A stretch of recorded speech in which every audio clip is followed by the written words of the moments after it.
السلام علیکم ورحمۃ اللہ وبرکاتہ،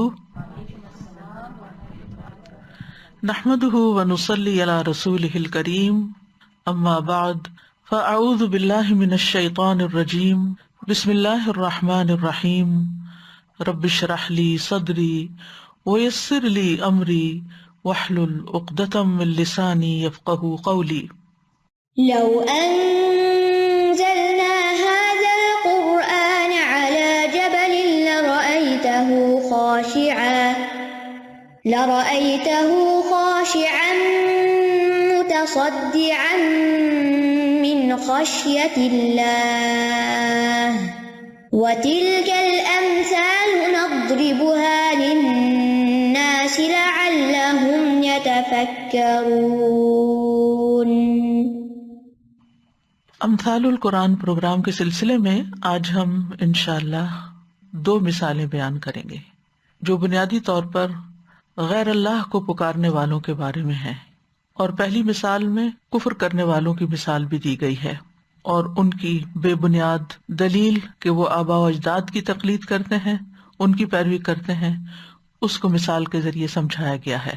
تو ارشاد باری تعالیٰ ہے، وَإِذَا قِيلَ لَهُمُ اتَّبِعُوا مَا أَنزَلَ اللَّهُ قَالُوا بَلْ نَتَّبِعُ مَا أَلْفَيْنَا عَلَيْهِ آبَاءَنَا أَوَلَوْ كَانَ آبَاؤُهُمْ لَا يَعْقِلُونَ شَيْئًا وَلَا يَهْتَدُونَ وَمَثَلُ الَّذِينَ كَفَرُوا كَمَثَلِ الَّذِي يَنْعِقُ بِمَا لَا يَسْمَعُ إِلَّا دُعَاءً وَنِدَاءً صُمٌّ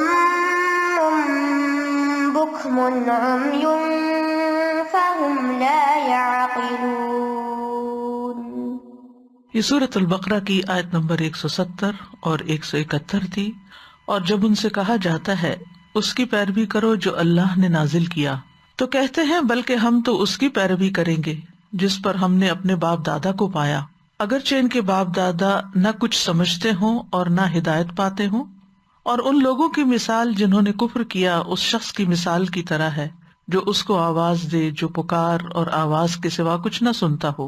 وہ بہرے ہیں، گنگے ہیں، اندھے ہیں، پس وہ عقل سے کام نہیں لیتے۔ یہاں پر ان کافروں کے بارے میں خبر دی جا رہی ہے کہ جب ان سے کہا جاتا ہے کہ اللہ نے جو ہدایت اور نور اتارا ہے اس کی پیروی کرو، جو کچھ محمد صلی اللہ علیہ وسلم لے کر آئے ہیں اس کو فالو کرو، اس چیز کو اپنے اوپر لازم کر لو جو اللہ سبحانہ وتعالیٰ کی طرف سے تمہارے پاس پہنچی ہے، تو وہ ضد اور مخالفت میں پڑے ہوئے کہتے ہیں کہ ہم تو ان عقائد اور نظریات کی پیروی کریں گے جن پر ہم نے اپنے باپ دادا کو پایا ہے، یعنی وہ اللہ اور اس کے رسول کی بات ماننے کی بجائے ترجیح دیتے ہیں کس چیز کو؟ اپنے آباء و اجداد کے طریقوں کو۔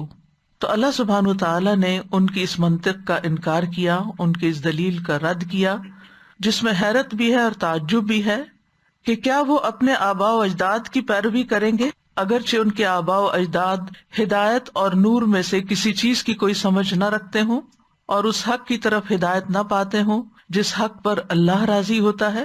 تو اس بھیڑ چال اور اندھی تقلید پر حیرت ہے کہ ان کی عقل اور فہم کہاں ہے۔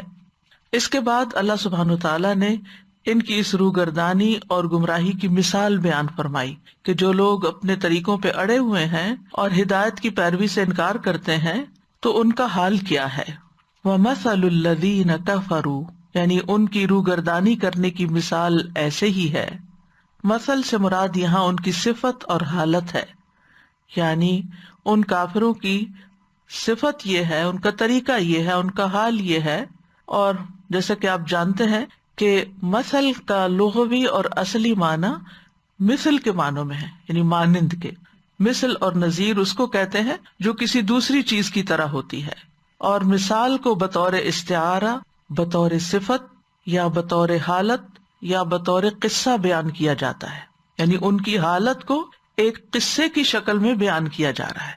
پہلی آیت میں ان کی جو حالت بیان کی گئی ہے یا جو ان کا خیال اور نظریہ بیان کیا گیا ہے اس کا اب یہاں قصہ بیان کیا جا رہا ہے کہ اس کی حقیقت کیا ہے. وَمَثَلُ الَّذِينَ كَفَرُوا، اور ان لوگوں کی مثال جنہوں نے کفر کیا. اور کفر کا معنی ہوتا ہے کسی چیز کو چھپانا، یعنی حق کو چھپایا، اللہ سبحانہ تعالیٰ کی وحدانیت سے انکار کیا، کیونکہ سب سے بڑی سچائی اس کائنات کی اللہ تعالیٰ کا وجود ہے اور اللہ سبحانہ تعالیٰ کا ایک ہونا ہے. اور سب سے بڑا کفر اس کے وجود کا انکار یا پھر اس کی ہستی کے انکار کے علاوہ اس کی طرف سے آئے ہوئے پیغام یا توحید کی دعوت کا انکار ہے جو پیغمبر لے کر آئے. تو جو لوگ اس حال میں ہیں ان کا حال کیا ہے؟ کمثلی، مانند مثال، الذی، اس شخص کے ہے، ینعق، جو پکارتا ہے. ینعق کا لفظ نعیق سے ہے. نعیق کہتے ہیں چیخ کو.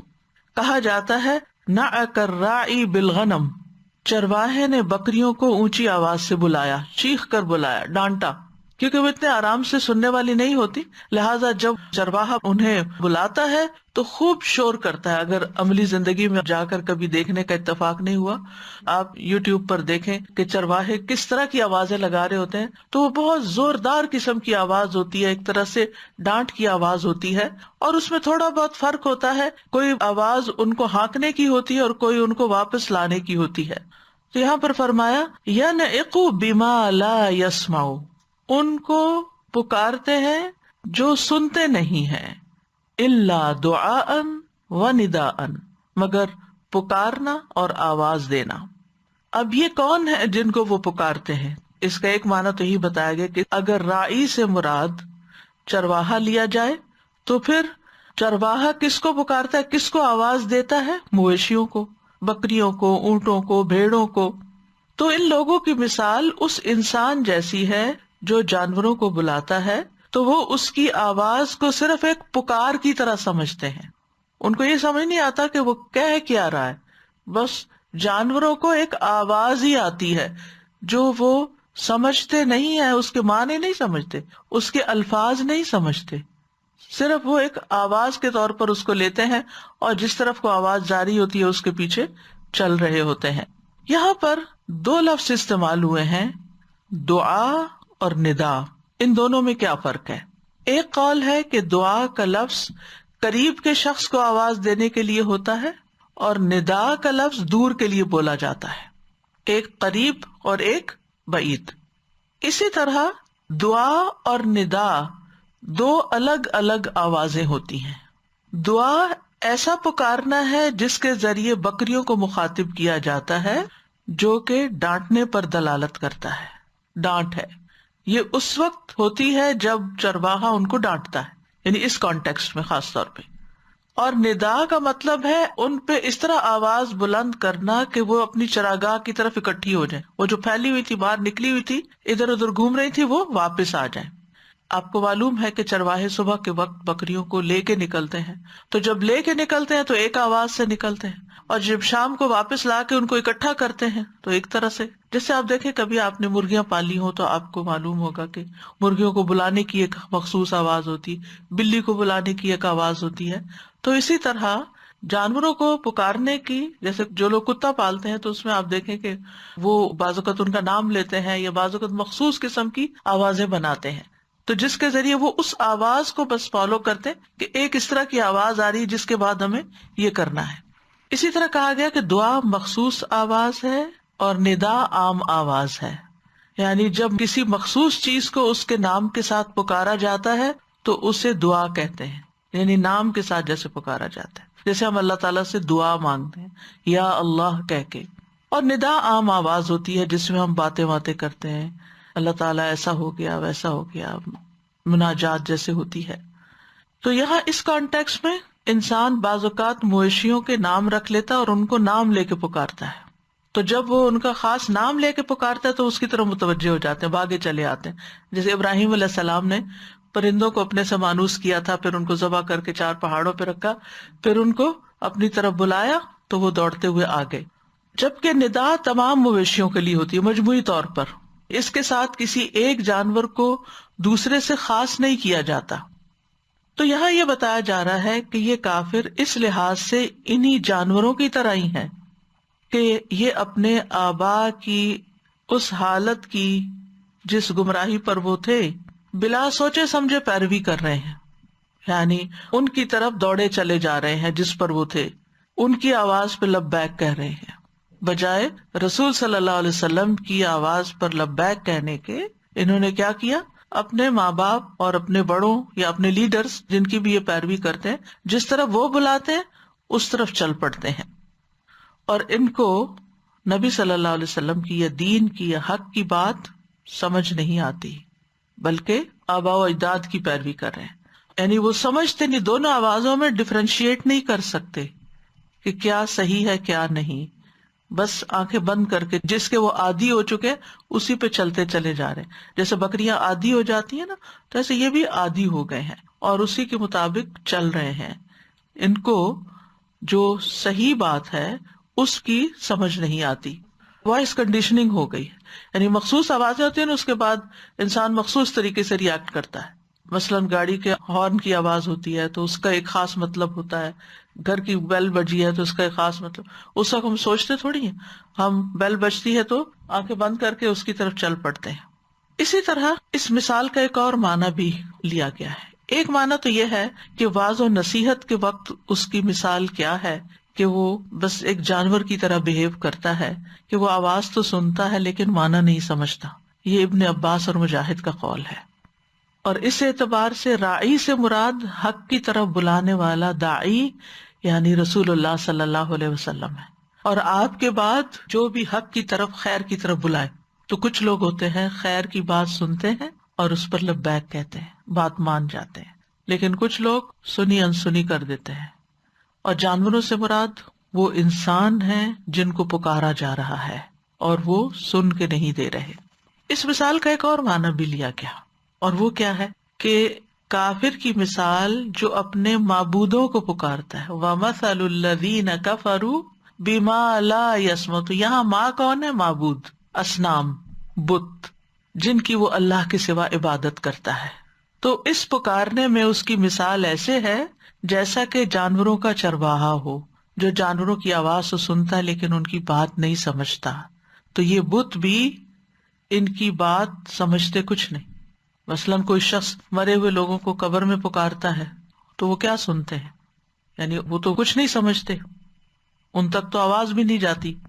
پھر اسی طرح اگر پتھروں کے بتوں کے سامنے جا کر یا لکڑی کے بت کے سامنے جا کر کچھ پکارتے ہیں تو وہ ان کا بما لا یسمع، یعنی ان کو پکار رہے ہیں جو سنتے نہیں ہیں، جیسے قرآن مجید میں آتا ہے نا کہ ان تدعوہم لا یسمعوا دعاءکم ولو سمعوا ما استجابوا لکم وَيَوْمَ الْقِيَامَةِ يَكْفُرُونَ بِشِرْكِكُمْ وَلَا يُنَبِّئُكَ مِثْلُ خَبِيرٍ، اگر تم انہیں پکارو تو وہ تمہاری پکار نہیں سنیں گے، اور اگر وہ سن لیں تو تمہاری درخواست قبول نہیں کریں گے، اور قیامت کے دن تمہارے شرک کا انکار کر دیں گے، اور آپ کو ایک پوری خبر رکھنے والے کی طرح کوئی خبر نہیں دے گا، یعنی اللہ کا بتانا ہی اصل بتانا ہے اور سچی بات وہی ہے۔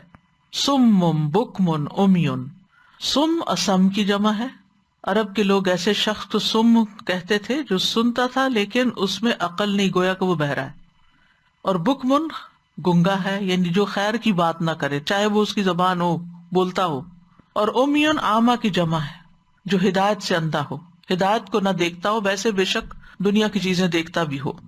تو ایسے لوگ جو کانوں سے بات سنتے ہیں لیکن کچھ سمجھتے نہیں، یہ سمن بکمن، اور حق کی بات بولتے نہیں، حق ان کو نظر نہیں آتا کائنات کے اندر، دلائل کے اندر، فہم لا یعقلون، تو وہ عقل سے کام نہیں لیتے، عقل استعمال نہیں کرتے، بات کو سمجھتے نہیں ہیں، یعنی بہرے، گنگے اور اندھے ہونے کی وجہ سے وہ ایسی عقل نہیں رکھتے جو خیر و بھلائی والی ہو۔ یہاں یاد رکھیے کہ ان کے ویسے کان سنتے ہیں، آنکھیں دیکھتی ہیں، لیکن جو بات انہیں سن کر سمجھنی چاہیے وہ نہیں سمجھتے۔ یعنی یہ کفار کی مثال ہے کہ وہ بات کو اس کے اصل پرسپیکٹو میں، اصل کانٹیکسٹ میں نہیں سمجھتے اور اس سے فائدہ نہیں اٹھاتے۔ چونکہ وہ اپنی عقل سے فائدہ نہیں اٹھاتے تو اللہ تعالیٰ نے ان کی عقل کی ہی نفی کر دی، یعنی جب کوئی کسی چیز سے وہ کام نہیں لیتا جس کے لیے وہ بنی ہو تو وہ کیا ہے؟ بیکار ہے، گویا کہ وہ ہے ہی نہیں۔ مثلاً اگر کوئی شخص مالدار ہے لیکن وہ اپنا مال خرچ ہی نہیں کرتا، تو اس کے لیے مال کا ہونا یا نہ ہونا کیا ہے؟ یعنی سوچئے نا تھوڑی دیر کے لیے، یعنی اگر کسی شخص نے ایک خزانہ بنا کے رکھا ہوا ہے اور وہ سب پڑا ہی پڑا ہے، نہ اس کو خرچ کرتا ہے، نہ اس کی زکوٰۃ دیتا ہے، نہ کسی پہ صدقہ کرتا ہے، تو پھر کیا ہے؟ گویا وہ اس کے لیے ایگزسٹ ہی نہیں کرتا۔ اسی طرح اللہ سبحانہ وتعالیٰ نے ہمیں یہ کان، آنکھ، دل، دماغ اس لیے دیے تھے کہ سب سے پہلے تو ہم ان کے ذریعے اس کو پہچانیں، اس کے کلام کو سمجھیں، اس کی ہدایت کو دیکھیں، اس کی نشانیوں کو دیکھیں۔ اصل میں عقل کا تعلق صرف دماغ سے نہیں ہوتا، عقل کا تعلق دل سے ہوتا ہے، تو دل کے اندر انہی راستوں سے معلومات جاتی ہیں جہاں سے پھر وہ سوچتا سمجھتا ہے اور اس کے مطابق کام کرتا ہے۔ یہ حواس جو ہیں عقل اور شعور اور کسی چیز کو معلوم کرنے کا ذریعہ ہے، تو وہ استعمال ہی نہیں ہو رہے۔ تو بات یہ ہے کہ کفار ہوں یا منافقین، دونوں ہی صم بکم عمیون ہیں۔ منافقین کے بارے میں پیچھے جو آیتیں ہم نے پڑھی، مثال پڑھی، اس کے آخر میں بھی تھا صم بکم عمیون فہم لا یرجعون، بہرے ہیں، گونگے ہیں، اندھے ہیں، واپس نہیں پلٹیں گے، یعنی اب وہ اسلام سے نکل گئے، اسلام کی طرف نہیں لوٹیں گے، ہدایت سے دور چلے گئے، ہدایت کی طرف نہیں آئیں گے۔ اور یہاں کفار کے بارے میں کہا گیا کہ وہ عقل نہیں رکھتے، ورنہ وہ انکار نہ کرتے۔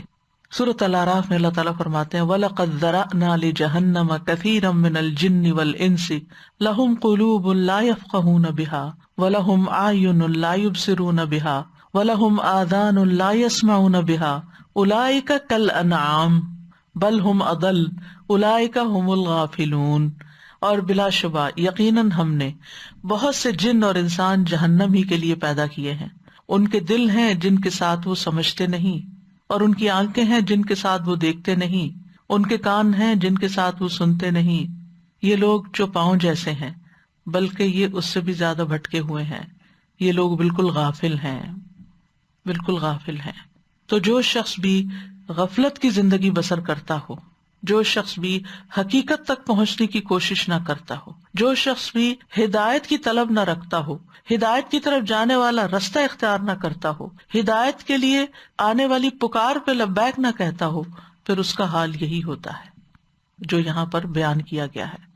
یعنی جس طرح جانوروں کو باتیں سمجھ نہیں آتی، اسی طرح ان لوگوں کو ہدایت کی بات سمجھ نہیں آتی۔ ایمان کی طرف دعوت دینے والا، دین کی طرف دعوت دینے والا، ہدایت کی طرف دعوت دینے والا جب ان کو پکارتا ہے تو یہ اس پکار کو سمجھ نہیں پاتے۔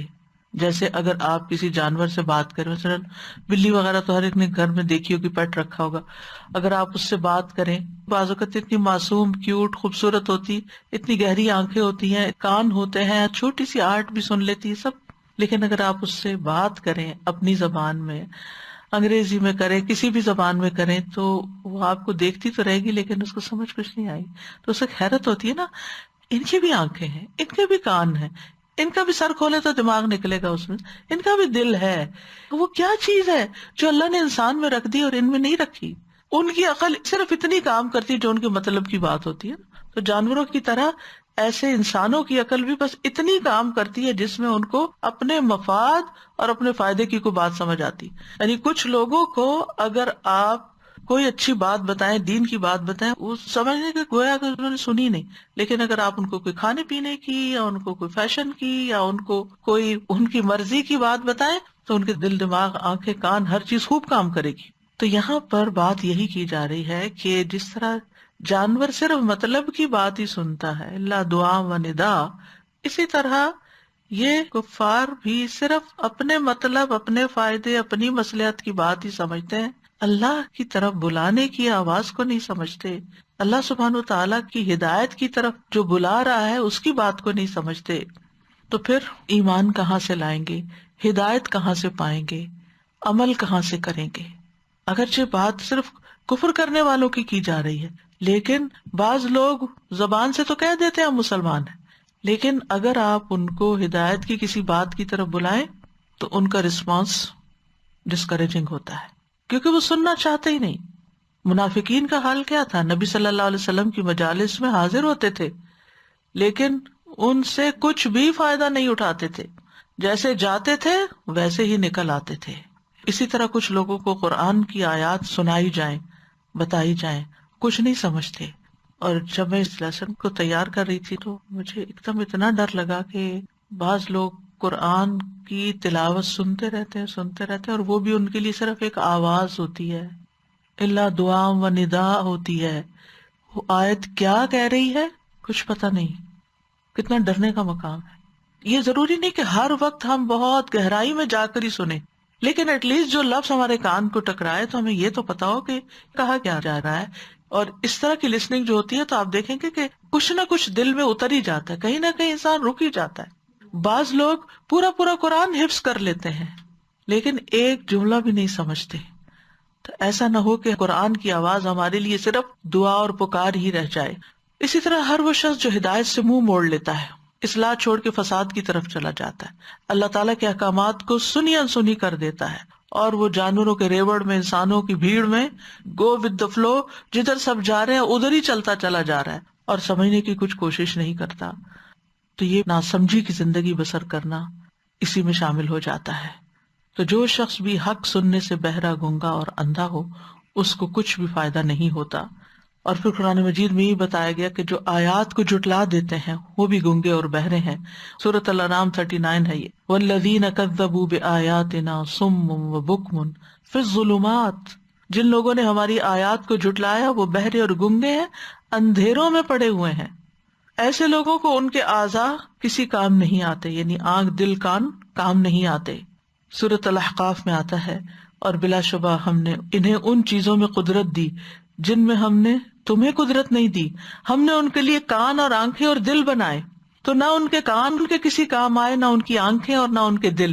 حالانکہ دنیاوی اعتبار سے وَلَقَدْ مَكَّنَّاهُمْ فِي مَا إِن مَّكَّنَّاكُمْ فِيهِ، یعنی ہم نے انہیں دنیا میں ایسا بسایا تھا کہ تمہیں ویسا نہیں بسایا.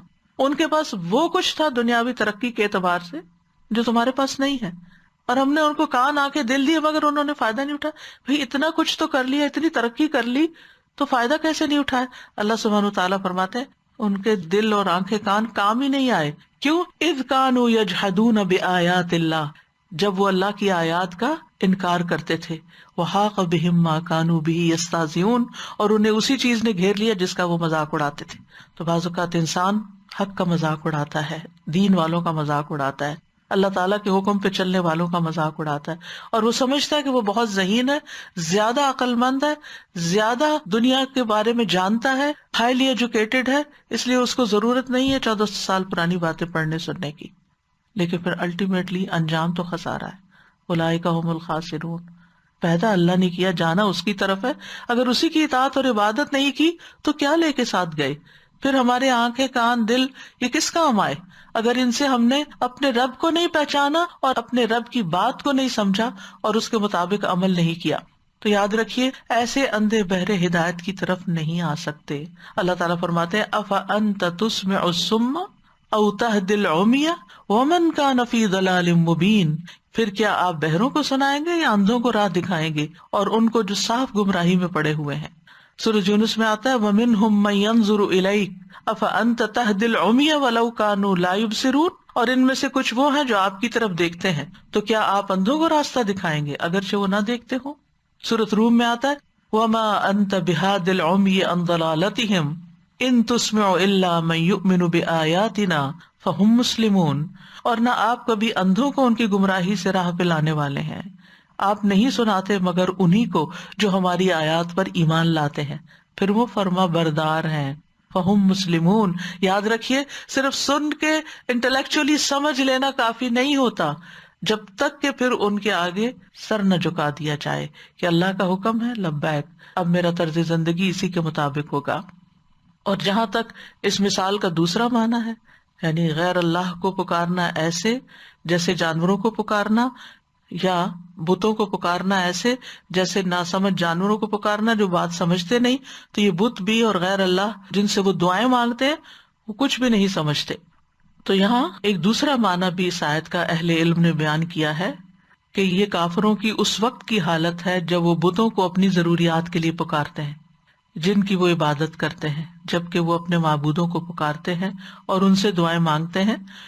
تو ان بتوں کی مثال ایسے ہی ہوتی ہے جیسے وہ پکارنے والا ایسے جانوروں کو پکارتا ہے جو نہ سنتے ہیں نہ سمجھتے ہیں. تو بتوں کو جانوروں سے تشبیہ دی گئی، یہ دوسرا معنی ہے یہاں. یعنی ان کی دعائیں بیکار ہیں۔ اب سوال یہ پیدا ہوتا ہے کہ ایسے بہت سے لوگ ہوتے ہیں جو غیر اللہ کو پکار رہے ہوتے ہیں، اور بعض اوقات وہاں جا کر ان کی دعائیں قبول بھی ہو جاتی ہیں۔ تو یہ کیسے ہوتا ہے، یہ کیوں ہوتا ہے؟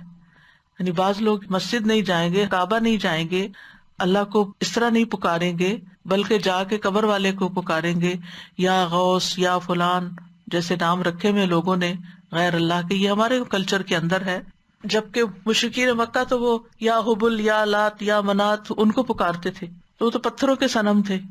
تو مجھے تو ایسے لگتا پتھر کے صنم کو پکارنا ایسے جیسے دیوار کے ساتھ کوئی کھڑا ہو کے کہے اے دیوار میرا یہ کام کر دو، تو دیوار کیا کرے گی؟ یہ اتنی موٹی سی بات ہے نا، یعنی عقل میں آتی ہے نا، ایسے کہ اگر میں اپنے بچے کو بلانے کے بجائے کہ ادھر آؤ پانی لے کر آؤ، میں کہوں دیوار تم ادھر آؤ میرا یہ کام کرو، تو دیوار نے کیا کرنا ہے؟ لیکن وہ لوگ جو غیر اللہ کو پکارتے ہیں تو کبھی ان کی پکار سنی جاتی ہے، تو یہ دراصل ان کے لیے بطور ابتلا ہے، امتحان ہے، آزمائش ہے، یعنی ان کی رسی دراز کر دی گئی کہ تھوڑا اور آگے نکل جائیں غلط کاموں میں۔ دوسری بات یہ کہ یہ ان کے مقدر میں ہوتی ہے وہ چیز، یعنی اگر وہ نہ بھی مانگتے تو وہ چیز ان کو مل جاتی۔ ہر چیز کا ایک وقت ہوتا ہے، تو انہوں نے اللہ سے مانگنے کے بجائے، یعنی اللہ سبحانہ تعالیٰ نے ہماری ضروریات تو پوری کرنی ہے، وہ کرتا ہے، بہت سی چیزیں ہم نے مانگی نہیں پھر بھی اس نے ہمیں دی۔ حیرت ہوتی ہے نا بعض اوقات کہ ہم نے سوچا ہی ہوتا ہے، ابھی مانگا نہیں ہوتا اور وہ کام ہو جاتا ہے۔ ہمیں سے ہر ایک کے ساتھ ایسے ایکسپیرینس ہوتے ہیں، ہر دل میں خیال آتا ہے اور اچانک وہ چیز سامنے آ جاتی ہے، تو یہ اللہ کی عنایت ہوتی ہے۔ بعض اوقات ہم مانگتے ہیں تو دعا پوری ہو جاتی، بعض اوقات ہم مانگتے بھی نہیں، خیال بھی نہیں کرتے اور پھر بھی وہ کام ہو جاتا ہے۔ تو یہ اللہ تعالیٰ نے ہم سے جو مانگنے کا کہا نا کہ مجھ سے مانگو، وقال ربکم ادعونی استجب لکم، یہ دراصل اللہ سبحانہ تعالیٰ کے ساتھ ایک تعلق کا خوبصورت انداز ہے کہ ہم اس کے ساتھ کنیکٹڈ رہیں، کیونکہ جو دینے والا ہوتا ہے نا وہ محسن ہوتا ہے۔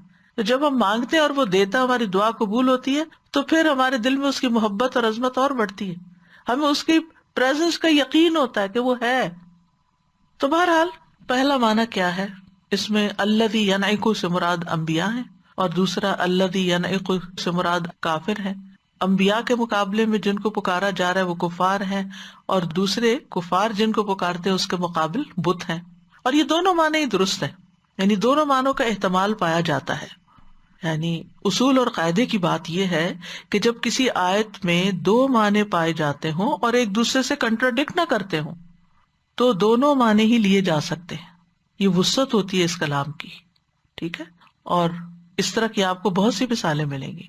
بہت سے لوگ اس میں خواہ مخواہ کنفیوز ہوتے ہیں، اچھا پھر یہ معنی ہے یا وہ ہے، یہ لوں یا وہ لوں، اور یہ بھی قرآن سے بات بتا رہا ہے، وہ بھی قرآن سے بتا رہا ہے، یہ کچھ بتا رہا ہے، یہ وہ کچھ بتا رہا ہے، کوئی مسئلہ ہی نہیں ہے یہ، اگر وہ دو بتانے والے ایک دوسرے سے کنٹراڈکٹ نہیں کرتے تو خیر ہی خیر ہے۔ اس سے یہ پتہ چلتا ہے کہ اللہ سبحانہ تعالیٰ نے اس کلام کو ہر دور کے لوگوں کی ہدایت کا ذریعہ بنایا، اس کے اندر وسعت رکھ دی، تو اس وسعت کو مسئلہ نہیں بنانا چاہیے۔ اب ہم دوسری مثال کی طرف آتے ہیں، سورۃ الرعد کی آیت نمبر 14۔ له دعوة الحق والذين يدعون من دونه لا يستجيبون لهم بشيء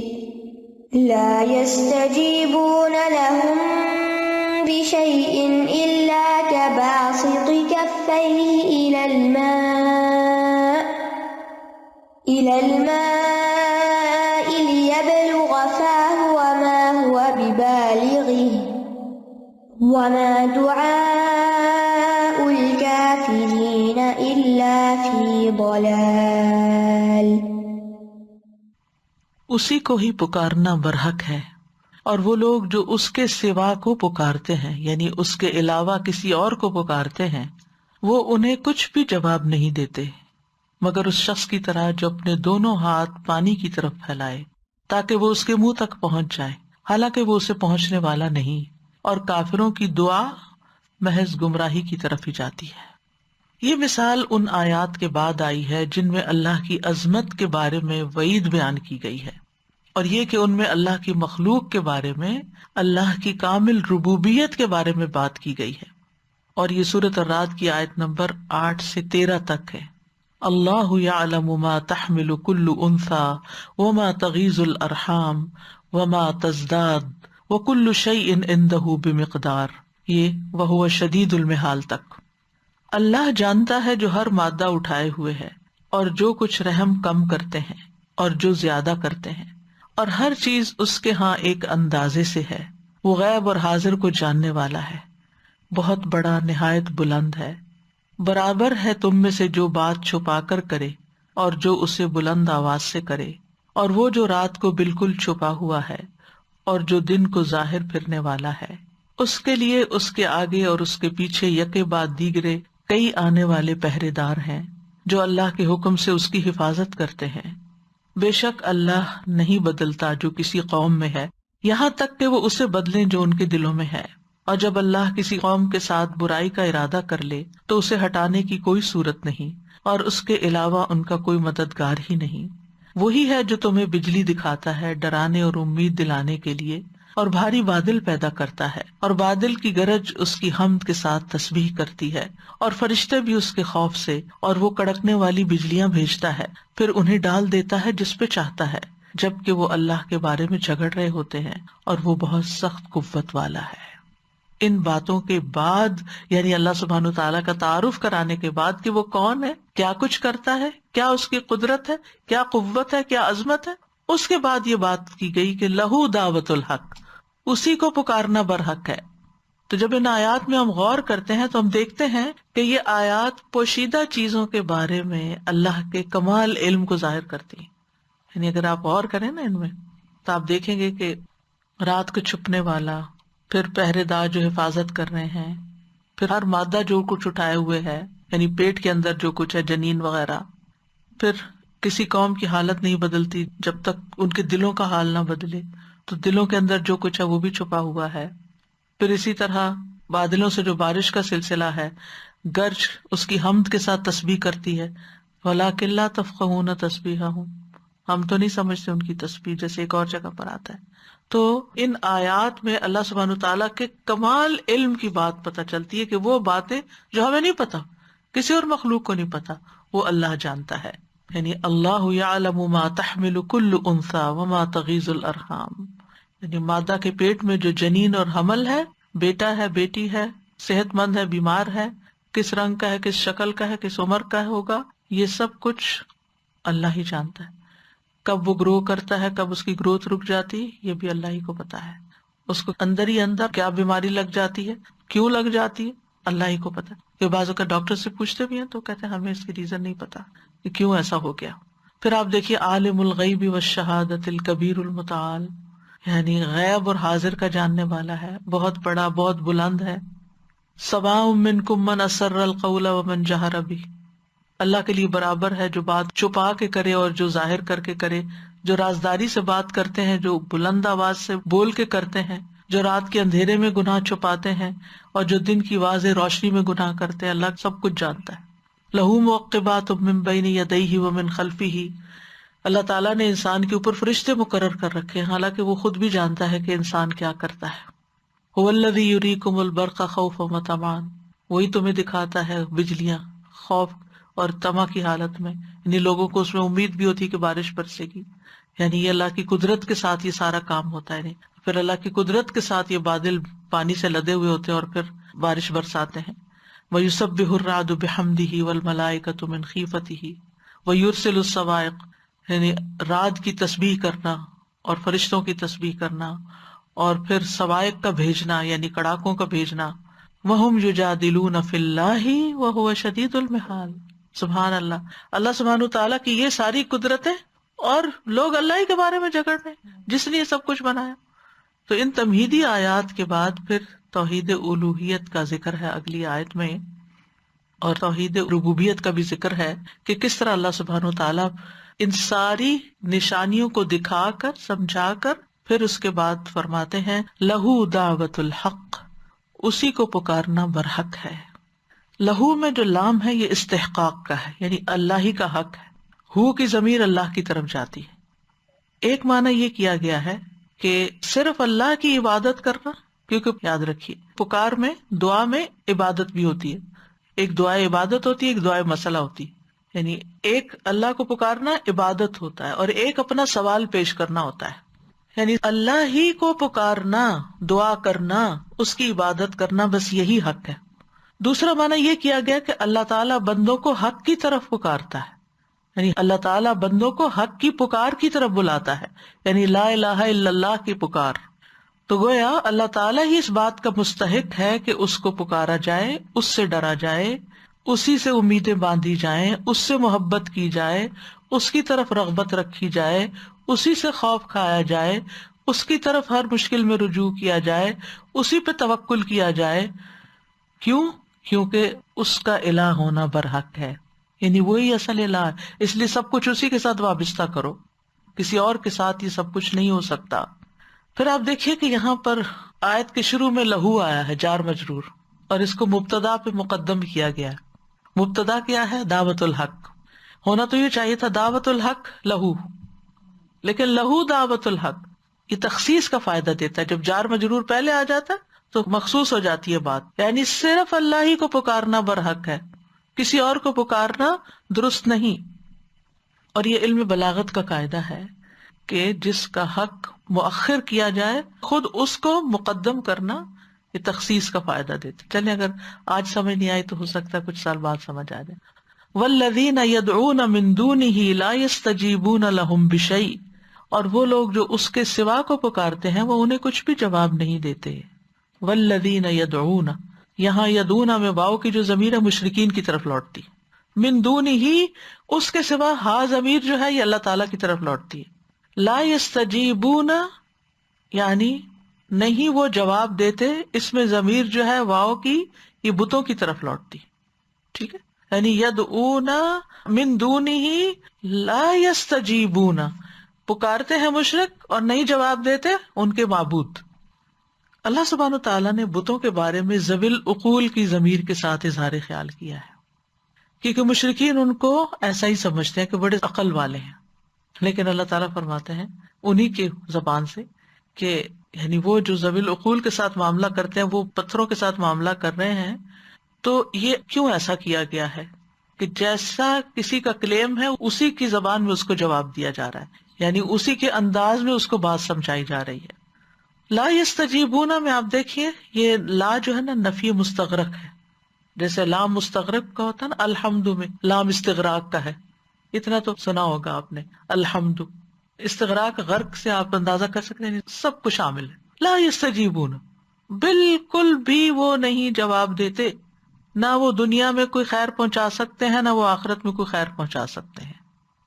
یعنی اللہ تعالیٰ نے تاکید کے ساتھ اس بات کی نفی کر دی کہ اس کے علاوہ کوئی دوسرا پکار کا جواب نہیں دے سکتا، اور مشرکین کے معبودوں سے اس کی نفی کر دی گئی. خواہ وہ کسی بھی چیز کی پکار ہو، چھوٹی ہو بڑی ہو، وہ کچھ بھی جواب نہیں دے سکتے، کچھ بھی فائدہ نہیں پہنچا سکتے، ذرے برابر بھی. تو ان کا حال کیسے ہے اس کو اب مثال سے سمجھا گیا. الا کباسط کفیہ، ہاں اتنا فائدہ ہوگا جیسے کوئی، الا استثناء کا ہے نا، جیسے کوئی پھیلائے ہوئے ہو، کفیہ اپنے دونوں ہاتھ، الی الماء پانی کی طرف، لیبلغ فاہ تاکہ وہ اس کے منہ کو پہنچ جائے، وما هو ببالغ ایسے پانی اس تک نہیں پہنچنے والا. ٹھیک ہے، یعنی وہ شخص جس کے ہاتھ دور ہونے کی بنا پر پانی تک نہیں پہنچ سکتے، وہ شخص پانی نہیں پی سکتا، اس کی پیاس نہیں بجھ سکتی کیونکہ اس کی پہنچ نہیں ہے وہاں تک. تو جن کو یہ پکار رہے ہیں ان تک ان کی پہنچ ہی نہیں ہے. پہنچ کیا، یہ پکارتے بھی رہے تو ان تک پہنچتی ہی نہیں بات، وہاں سے کچھ فیض حاصل ہونے والا نہیں ہے ان کو. تو لیبلغ ہاتھ کیوں پھیلا رہا ہے؟ تاکہ وہ پہنچے، فاہ اپنے منہ تک پانی لے جائے، کیونکہ پیاسا ہے، ضرورت مند ہے، اور شدید پیاس میں انسان کیا چاہتا ہے کہ اس کو پانی مل جائے، لیکن پانی اس کو نہیں مل سکتا. اسی طرح جو لوگ خود ساختہ معبودوں کو پکارتے ہیں، یہ معبود بھی ان کو کوئی جواب نہیں دے سکتے، ان کی حاجت کے شدید ترین اوقات میں کوئی فائدہ نہیں پہنچا سکتے، کیونکہ وہ خود اس کے محتاج ہیں. جن کو پکار رہے ہیں وہ تو خود محتاج ہیں، اور وہ زمین و آسمان میں ذرہ برابر کسی چیز کے مالک ہی نہیں، ان کے پاس کوئی صلاحیت ہی نہیں، کوئی ایبلٹی ہی نہیں. تو یہاں بنیادی طور پر غیر اللہ کو پکارنے والوں کو تنبیہ کی گئی ہے کہ تمہاری یہ کوششیں، تمہاری یہ محنت بالکل عکارت ہے، تمہیں اس طریقے سے کچھ بھی حاصل ہونے والا نہیں۔ حضرت علی بن ابی طالب کہتے ہیں کہ اس کی مثال اس شخص کی طرح ہے جو اپنے ہاتھ سے کنویں کے کنارے سے پانی لینا چاہے، یعنی کنویں کے کنارے کھڑا ہے اور منڈیر تک اس کا ہاتھ بس جاتا ہے، اور وہ پانی کو کہتا ہے کہ تم آ جاؤ میرے پاس، ہاتھ اس کی طرف پھیلا کے، لیکن وہ اپنے ہاتھ سے کبھی پانی حاصل نہیں کر سکتا، اور اگر پانی اس کے ہاتھ پہ آ بھی جائے تو اس کے ہاتھ سے اٹھ کے اس کے منہ تک بھی نہیں پہنچ سکتا، اس سے پہلے وہ گر جائے گا۔ اول تو یہ کہ کنویں کا پانی یا دریا کا پانی یا کسی بھی جگہ کا پانی اس کے ہاتھ تک نہیں پہنچتا، ٹھیک ہے، یعنی اگر وہ صرف ہاتھ پھیلا کے کہے پانی کو کہ پانی آئے تو نہیں ایسا ہوگا۔ مجاہد کہتے ہیں اس کے معنی یہ ہے کہ اپنی زبان سے پانی کو پکارے اور اس کی طرف اشارہ کرے تو اس کے پاس وہ پانی کبھی نہیں آئے گا۔ مطلب یہ ہے کہ جس نے پانی کی طرف اپنے ہاتھ کو پھیلایا تو جس طرح وہ اس پانی سے فائدہ حاصل نہیں کر سکتا جو اس کے منہ تک نہیں پہنچ سکتا، جو کہ پینے کا مقام ہے۔ وما دعاء الکافرین الا فی ضلال، اور کافروں کی دعا محض گمراہی کی طرف ہی جاتی ہے، کیونکہ جن کو وہ اللہ کے سوا پکارتے ہیں وہ باطل ہیں، ان کی عبادت کرنا، ان کو پکارنا، یہ سب بھی غلط ہے۔ تو جب طریقہ ہی غلط ہو، کام ہی غلط ہو، تو نتیجہ کیا ہوتا ہے؟ صحیح، مثلا آپ کو ایگزام میں ایک سوال پوچھا گیا، آپ نے سارا جواب ہی غلط لکھا، تو آپ کا نتیجہ کیا ہوگا؟ صفر، آپ کو کچھ حاصل نہیں ہوگا۔ عبادت صرف اللہ کا حق ہے، اس لیے جو عبادت کے طریقے کا کوئی بھی کام کرتا ہے، چاہے نماز ہو، روزہ ہو، حج ہو، زکوٰۃ ہو، خیرات ہو، کچھ بھی ہو، اگر وہ غیر اللہ کے لیے کر رہا ہے نا، اس کو کچھ بھی فائدہ پہنچنے والا نہیں۔ اور غیر اللہ کے لیے کرنے میں شرک خفی بھی آ جاتا ہے، دکھاوا بھی آ جاتا ہے، یعنی اگر کوئی شخص اللہ کے سوا کسی اور کو خوش کرنے کے لیے، کسی اور کو دکھانے کے لیے کوئی کام کر رہا ہو تو اس کام کا اس کو کوئی فائدہ پہنچنے والا نہیں ہے، قیامت کے دن الٹا اس کے خلاف بات جائے گی۔ تو یہاں پر بنیادی طور پر تو مشرکین کا حال بیان کیا گیا ہے کہ وہ ضرورت مند ہیں لیکن اپنی ضرورت پوری کرنے کے لیے ایسی جگہ جا رہے ہیں جہاں سے ان کی ضرورت پوری نہیں ہو سکتی۔ دیکھیں نا، ہاتھ پھیلانے کی مثال آخر کیوں دی گئی؟ کوئی اور بھی دی جاتے۔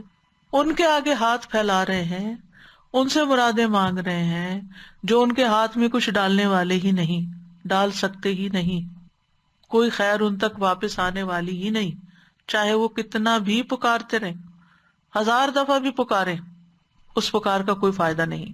وما ہوا ببالغی، اس کو کچھ بھی نہیں ملنے والا۔ اور پانی جو ہے وہ اللہ تعالیٰ کی مخلوقات میں سے ایک مخلوق ہے، اور یہ ممکن نہیں کہ پانی انسان کی بات سن کر، چاہے وہ کتنی تعریف، پانی تم کتنے اچھے، کتنے ٹھنڈے ہو، کتنے مزے کے ہو، آؤ میرے منہ تک پہنچ جاؤ، بولے بولے بولے، تو کیسے ہو سکتا ہے کہ وہ اچھل کے اس کے منہ تک آ جائے؟ کنویں پہ کھڑے ہو کے آپ کنویں کے اندر کتنی باتیں کریں پانی سے، آپ کی ساری باتیں کہاں لوٹ آئیں گی؟ ایکو واپس آپ کے کانوں تک لوٹ آئیں گی۔ پانی کو کچھ اثر ہونے والا نہیں ہے، وہ آپ کو کچھ بھی نہیں دینے والا، کوئی فائدہ پہنچانے والا نہیں۔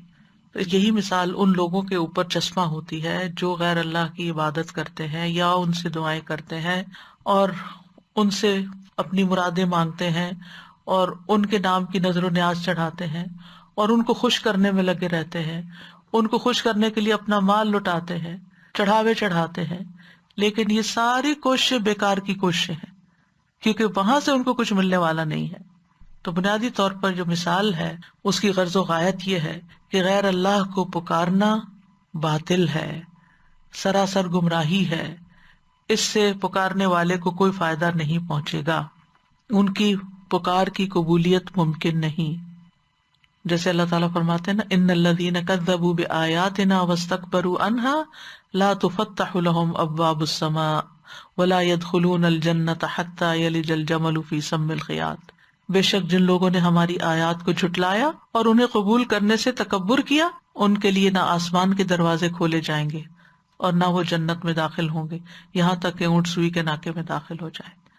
تو بہرحال دونوں مثالوں سے جو فوائد حاصل ہوتے ہیں یا جو بات سمجھ میں آتی ہے وہ یہ ہے کہ دعا ایک عبادت ہے اور دعا میں شرک اکبر ہے، صرف اللہ ہی کو پکارنا برحق ہے، کیونکہ وقال ربکم ادعونی استجب لکم، تمہارا رب کہتا ہے مجھے پکارو، میں تمہاری دعا قبول کروں گا. اور اسی طرح وَإِذَا سَأَلَكَ عِبَادِي أَنِّي فَإِنِّي قَرِيبٌ، اللہ کے قریب ہوتے ہوئے پھر کسی اور کے پاس کیوں جاتے ہو؟ اجیب دعوت الداعی اذا دعان، یقین دلائے میں تمہاری دعا سنتا ہوں جب بھی تم مجھے پکارتے ہو. فَلْيَسْتَجِيبُوا لِي وَلْيُؤْمِنُوا بِي.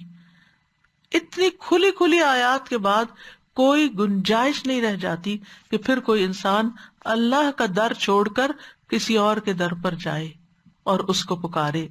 تو پکارنا اسی کو برحق ہے، یعنی جب اللہ کو پکاریں گے تو اسی میں ہی فائدہ ہوگا. رزق اس سے مانگے، اولاد اس سے مانگے، نجات اس سے مانگے، اور یہ پکارنا سب عبادت ہے.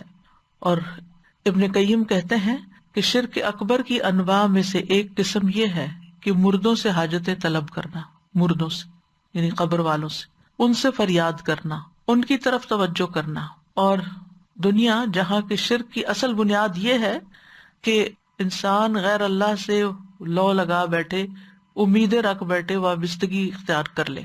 ٹھیک ہے، کیونکہ میت کے سارے اعمال منقطع ہو جاتے ہیں، وہ اپنے نفع نقصان کا بھی مالک نہیں ہوتا. کہاں یہ کہ اس آدمی کے نفع و نقصان کا اختیار رکھتا ہو جو اس سے فریاد کر رہا ہے اور اس سے اپنی حاجت پوری کرنے کا سوال کرتا ہے، یا اس سے درخواست کرتا ہے کہ وہ اس کے لیے اللہ کے پاس کچھ سفارش کرے. اور شرک جو ہے وہ کبیرہ گناہ ہے، ظلم ہے، گمراہی کا باعث ہے، باطل پکار ہے. ذالک بأن اللہ هو الحق وأن ما يدعون من دونه الباطل وأن اللہ هو العلی الکبیر. یہ اس لیے کہ بے شک اللہ ہی حق ہے، اصل سچائی وہی ہے، اور یہ کہ بے شک اس کے سوا جس کو وہ پکارتے وہ باطل ہے، اس کی کوئی حقیقت نہیں ہے. اور یہ کہ بے شک اللہ ہی بے حد بلند، بے حد بڑا ہے. غیر اللہ کا سہارا ایک کمزور سہارا ہے، جس کی مزید ایک مثال دی گئی جو آگے آئے گی سورۃ العنکبوت میں، کہ ان لوگوں کی مثال جنہوں نے اللہ کے سوا اور مددگار بنا رکھے ہیں مکڑی کی مثال جیسی، جس نے گھر بنایا، حالانکہ گھروں میں سب سے کمزور گھر مکڑی کا گھر ہے. اگر وہ جانتے ہو، اگر مکڑی کے گھر پہ کوئی سہارا لے تو گرے گا ہی گرے گا. اور ویسے بھی آپ دیکھیں کہ اللہ کے سوا انسان جس کسی کو بھی پکارتا ہے وہ کسی چیز کے مالک بھی نہیں ہے، نہ کوئی رحمت کرنے کے اور نہ کسی شر کو روکنے کے. اور اصل میں تو وہ پکارنے والے کی پکار سے بھی غافل ہوتے ہیں. تو جو پکارنے والے کی پکار سے ہی غافل ہے وہ مدد کو کہاں سے آ سکتا ہے؟ ان کو پکارنا فائدے کی بجائے الٹا نقصان کا باعث ہے. يدعو من دون اللہ ما لا يضره وما لا ينفعه ذلك هو الضلال البعید. يدعو لمن ضره اقرب من نفعه لبئس المولى ولبئس العشیر. وہ اللہ کے سوا اس چیز کو پکارتا ہے جو اسے نقصان نہیں پہنچاتی اور اس چیز کو جو اسے نفع نہیں دیتی. وہ تو پتھر ہے، وہ کیا کریں گے آپ کے لیے؟ یہی تو دور کی گمراہی ہے. وہ اسے پکارتا ہے کہ یقیناً اس کا نقصان اس کے نفع سے زیادہ قریب، یعنی انسان کی آخرت برباد ہوتی ہے. بلا شبہ وہ برا دوست ہے اور برا ساتھی ہے، پھر یہ کام انسان کو ہلاکت میں گرانے والا ہے. قرآن مجید میں آتا ہے فَلَا تَدْعُ مَعَ اللَّهِ إِلَٰهًا آخَرَ فَتَكُونَ مِنَ الْمُعَذَّبِينَ. تم اللہ کے ساتھ کسی اور معبود کو مت پکارو ورنہ تم عذاب دیے جانے والوں میں سے ہو جاؤ گے. اور دوسری اہم بات یہ پتہ چلتی ہے جو پہلی مثال سے ثابت ہوتی ہے کہ انسان اللہ تعالیٰ کے دین کو چھوڑ کر بڑوں کی تقلید کرے، اپنے رسم و رواج کے پیچھے چلے، اپنے زمانے کے طریقوں پہ چلے. یہاں اس کی مذمت کی گئی ہے. ہر دور میں لوگوں کا یہی حال رہا ہے. وہ کہتے ہیں انا وجدنا آباءنا علی امۃ وانا علی آثارہم مقتدون. ہم نے اپنے باپ دادا کو ایک طریقے پہ پایا اور ہم انہی کے قدموں پہ چل رہے ہیں.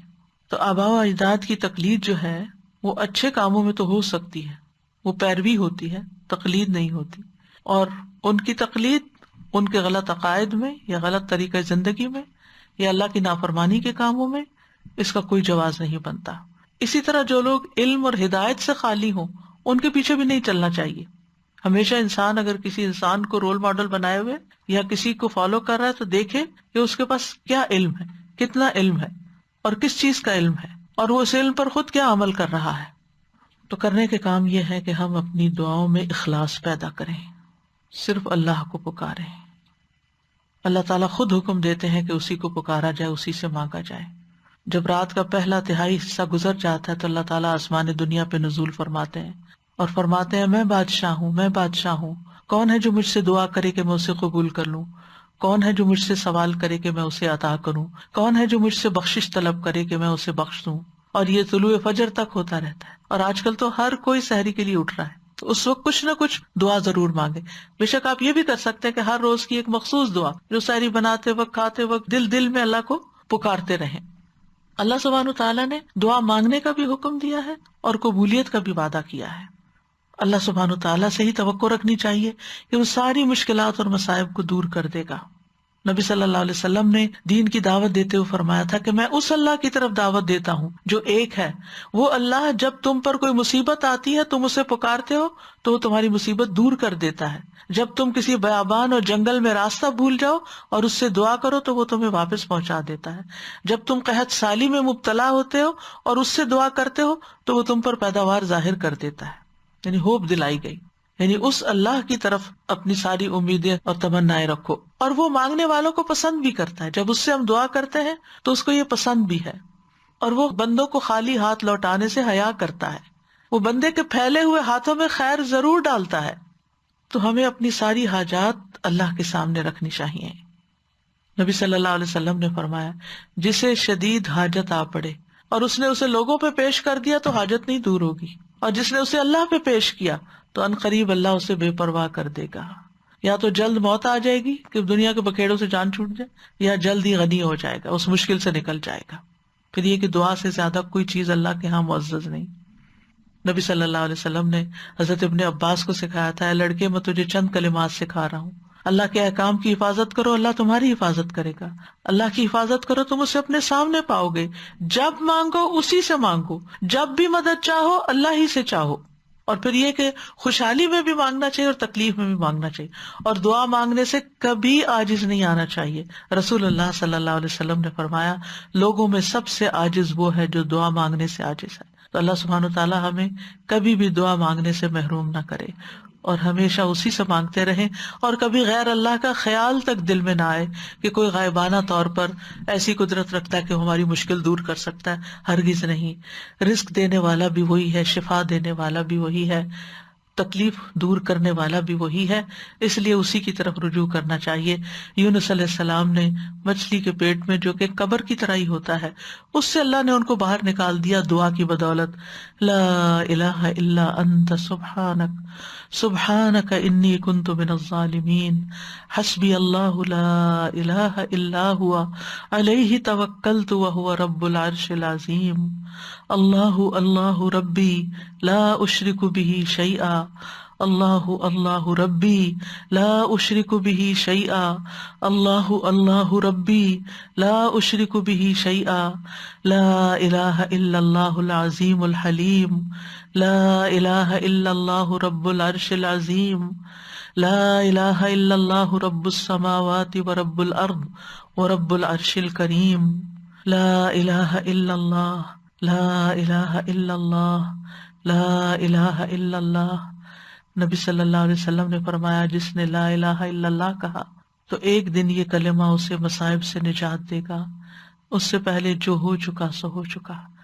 لہٰذا اللہ تعالیٰ سے دعا ہے کہ اللہ تعالیٰ ہمیں مرتے وقت بھی یہ کلمہ نصیب فرمائے لا الہ الا اللہ، اور ہم سچے دل سے خالص کرتے ہوئے اس کو پکارے.